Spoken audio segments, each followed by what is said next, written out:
The ultrasound gel sent a shiver through Lauren's skin as it met her belly. Cold and slick. She flinched. Just a fraction. Her breath catching. Dr. Harris, with her practiced warmth, offered a reassuring smile, her gloved hand steady as she pressed the transducer against Lauren's rounded abdomen. The monitor flickered, casting a soft glow in the dim room of the Denver clinic. Its hum the only sound breaking the tension. At 20 weeks, this was the moment Lauren had been waiting for, the day she'd learn if she was carrying a son or a daughter. Her heart raced, eyes locked on the grainy screen, anticipation and nerves twisting together. But the chair beside her, where her husband Nate had sworn he'd be, sat empty, a silent void in the sterile space. "Let's get started," Dr. Harris said gently, her voice a lifeline. "He might still make it." Lauren nodded, forcing a smile that felt more like a grimace. She wasn't angry, not yet. Just hollow, like a piece of her was missing. Though she couldn't name it. Her fingers tightened around the edge of the paper sheet draped across her lap, anchoring her to the moment. The screen came alive with shadows and shapes. A black and white world revealing the miracle inside her. Dr. Harris pointed with precision. "There's the head. Spine looks perfect. And see that? Your baby's stretching." Lauren's throat tightened, a lump forming as she watched the tiny figure move. Her child, was real. Alive. Squirming with life. She whispered, barely audible, "You're doing great, little one." Dr. Harris paused, her eyes meeting Lauren's. "Ready to know the gender?" Lauren's breath hitched. She nodded, unable to speak. The doctor adjusted the probe, her gaze narrowing on the screen before softening into a smile. "Congratulations. It's a boy." The world stopped. Lauren's lips trembled, tears pricking her eyes. "A boy." She repeated the word silently, like a vow. Nate would be thrilled. He'd talked endlessly about teaching his son to throw a baseball, to tinker with engines in the garage, to be a man's man. But with heart, he'd say with a grin. They'd already chosen a name. Ethan. Her heart swelled, a mix of awe and love so fierce it hurt. Dr. Harris handed her a printout of the ultrasound. The image of Ethan's tiny profile like a treasure. Lauren clutched it, her fingers tracing the curve of his head as she stepped into the hallway. Already reaching for her phone to call Nate. No answer. She texted, "It's a boy. Meet me in the lobby."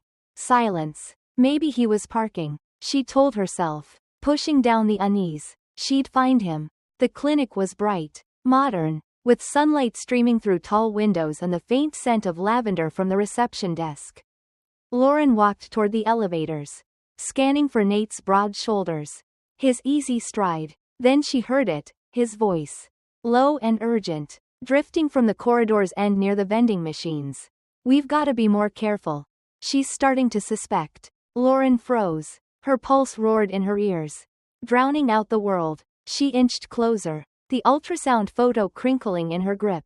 "You're overreacting," a woman's voice replied, sharp and familiar. So familiar it turned Lauren's blood to ice.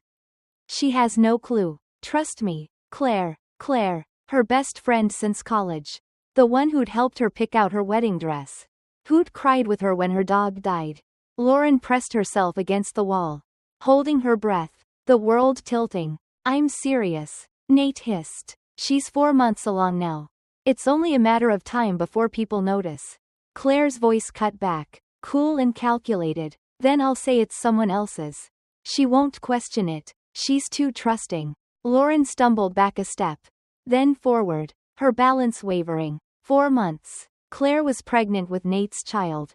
Her vision blurred, and she blinked hard to stay upright. She clutched her belly, as if shielding Ethan from the venom in their words. They kept talking, plotting as if Lauren were just an obstacle in their story. "I'll take care of the baby," Claire said, her tone softening. "You just help with money. She doesn't need to know anything." A sob clawed at Lauren's throat, but she swallowed it. She stared at the ultrasound in her hand. Ethan, her boy, and Nate was building another life behind her back. She didn't cry, not yet. She straightened, smoothed her hair, and stepped around the corner. "Hey, honey," she said, her voice steady, her smile a mask. "You won't believe what I just found out." Nate spun around, startled, his eyes wide for a split second before his charming grin slid into place. There you are, I was looking for you. Were you? Lauren asked, her tone light, betraying nothing. Claire stood a few feet behind him, her face unreadable, offering a tight smile before slipping away down the hall. Nate didn't glance after her. His focus locked on Lauren, on the photo in her trembling hand. Well? He asked, excitement sparking in his eyes. She handed him the image. He looked at it, then gasped. A boy, Ethan. Our Ethan. I knew it. He swept her into a hug, lifting her slightly off the ground. Lauren forced a laugh, her face pressed against his shoulder. His cologne, cedar and bergamot, once comforting, now twisting her stomach. He kissed her temple. You okay? You look pale. Just tired, she murmured. Long morning. Of course. Let's get home. We'll celebrate. Pizza, burgers, whatever you want. His joy was so genuine, so bright, that for a fleeting moment, Lauren wondered if she'd imagined it all. But Claire's voice echoed in her mind. She always believes what people tell her. And Nate's. 4 months now.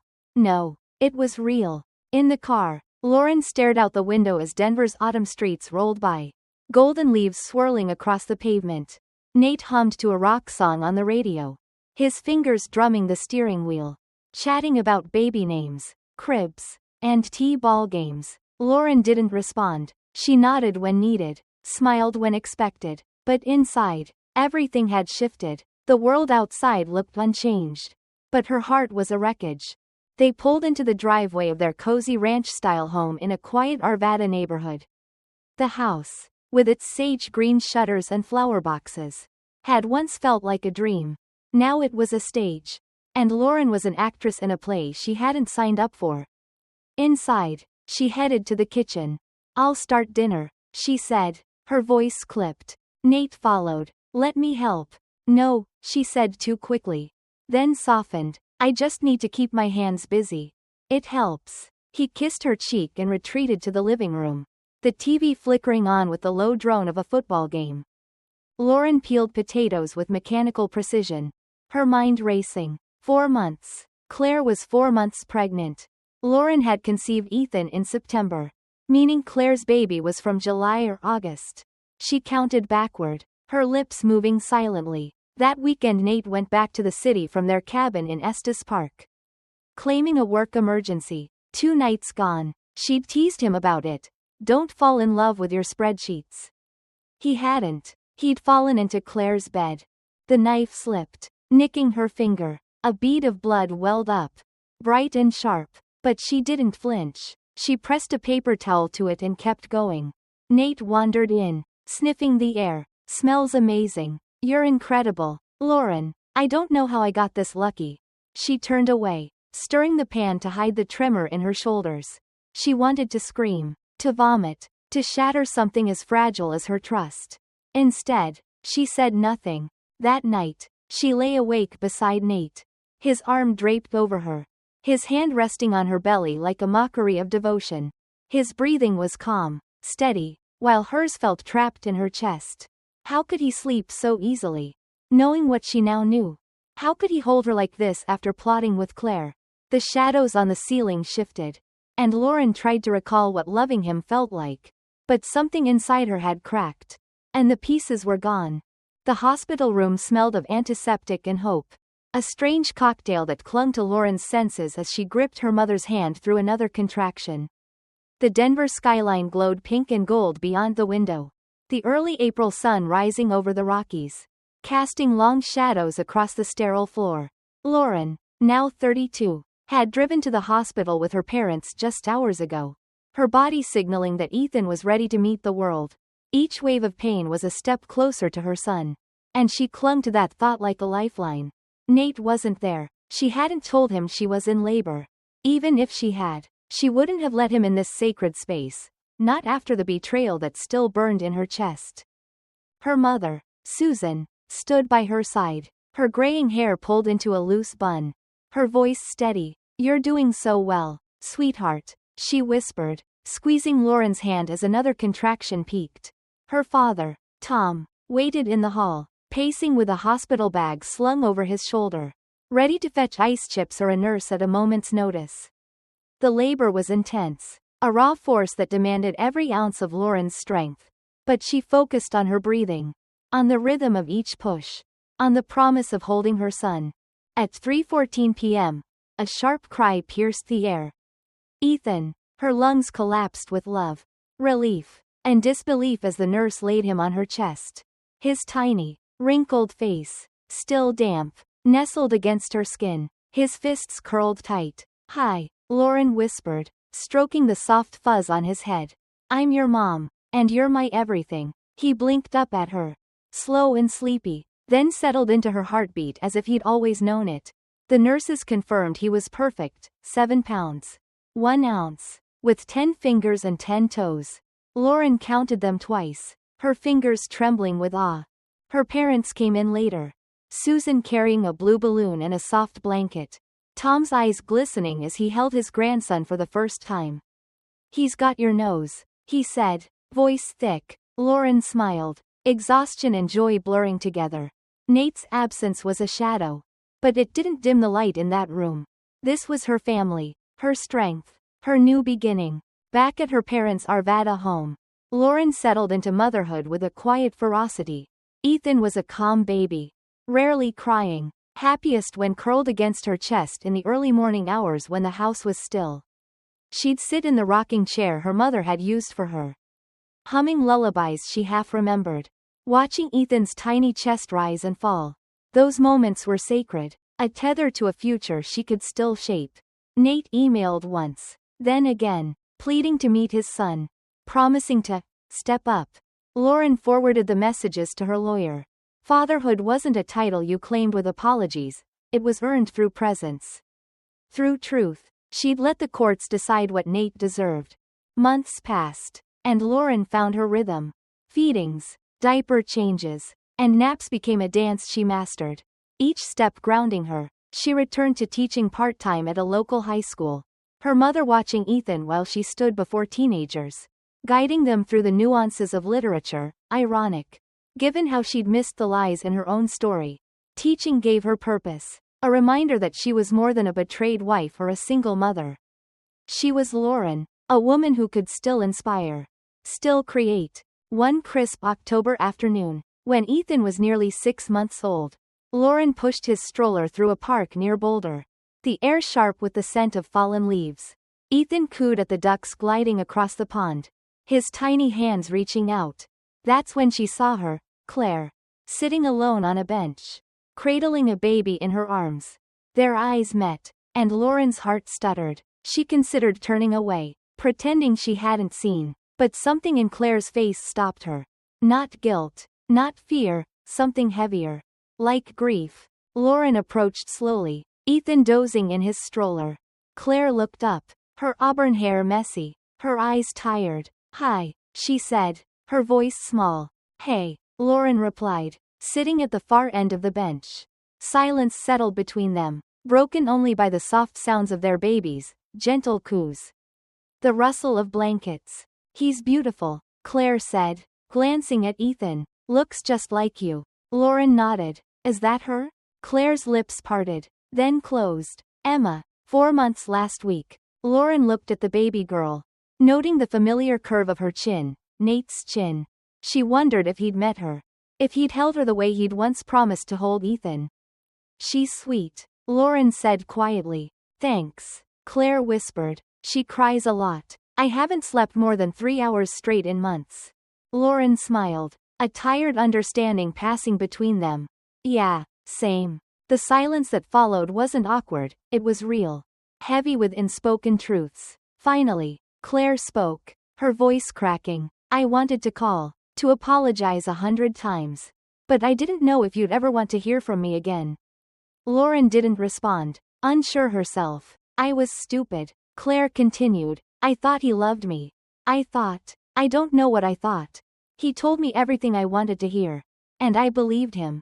That makes 2 of us," Lauren said, her voice steady but soft. Claire looked at her, really looked. "He left us," she whispered, "a month after Emma was born. Said he needed to rebuild his life. I haven't heard from him since. Lauren didn't feel triumph, only a deep, aching fatigue. She studied Claire, her slumped shoulders, the tremble in her hands as she rocked Emma. She didn't look like the radiant rival from the cafe, or the friend who'd once shared late-night secrets. She looked like a mother. Alone. Just like Lauren. I'm sorry, Claire said, tears welling. Not just for that, for all of it. For betraying you. For thinking I was different. Lauren held her gaze. I don't hate you, she said finally. I thought I did. But I don't. I don't forgive you either. Not yet. Maybe not ever. But I'm not carrying it anymore.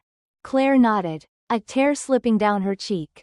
That's fair. They sat another 5 minutes, watching the ducks, listening to their babies breathe.